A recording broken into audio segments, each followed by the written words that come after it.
i7 ગુજરાતનો અવાજ। નમસ્કાર દર્શક મિત્રો, i7 ન્યૂઝ ગુજરાતીની સાથે હું છું આપની સાથે પાયલ બામભણિયા। તો જોઈએ આજના મહત્વના સમાચારમાં। ભિલોડા ખાતે પરમ પૂજ્ય સંત પુરુષ શ્રીમદ પ્રકાશભાઈ શાહ પ્રભુનો સત્સંગ સમારોહ ભવ્ય ભક્તિમય વાતાવરણમાં યોજાયો। પરમ પૂજ્ય સંત પુરુષ શ્રીમદ પ્રકાશભાઈ શાહ પ્રભુનો સત્સંગ સમારોહનું આયોજન મુમુક્ષ દિનકરભાઈ મણિલાલ ચૌહાણના ઘર આંગણે કરાયું હતું। આ સત્સંગ સમારોહમાં દિનકરભાઈ ચૌહાણના સમસ્ત પરિવારે ધાર્મિક ભાવના અને લાગણીઓ સાથે અને વિશેષ દરજ્જે સમાજના એક નવો ચીલો પાડ્યો હતો। પરમ કૃપાળુ દેવ શ્રીમદ રાજચંદ્ર શ્રી આત્મસિદ્ધિ ગાથાની અને તેમના સંપૂર્ણ જ્ઞાનની ફિલોસોફી પોતે તપ કરી અને આત્મસાત કરેલ છે એવા શ્રી પ્રકાશ પ્રભુએ સરળતાથી સત્સંગમાં તેમની આત્મલક્ષી વાતો સમજાવી હતી।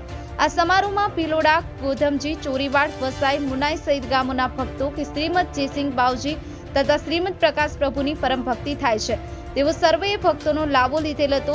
શ્રીમદ પ્રકાશ પ્રભુએ તેમના કરકમલે એક નિત્ય ભક્તિ સ્વાધ્યાય પુસ્તિકાનું વિમોચન કર્યું હતું। આ પુસ્તિકા શ્રીમદ રાજચંદ્ર પ્રણીત શ્રીમદ પ્રકાશ પ્રભુએ બહાર પાડવામાં આવી। તે બંને પુસ્તકો હાજર દરેક ભક્તોને તેમના સ્વહસ્તે પ્રદાન કરવામાં આવી હતી।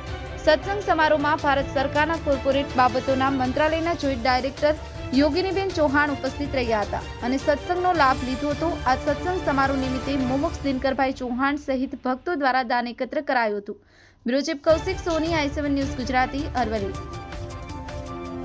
એને પણ ધર્મ ન છોડે, ભક્તિ ન છોડે, સત્સંગ ન છોડે, દાન ન છોડે, તે મોટું તપ છે।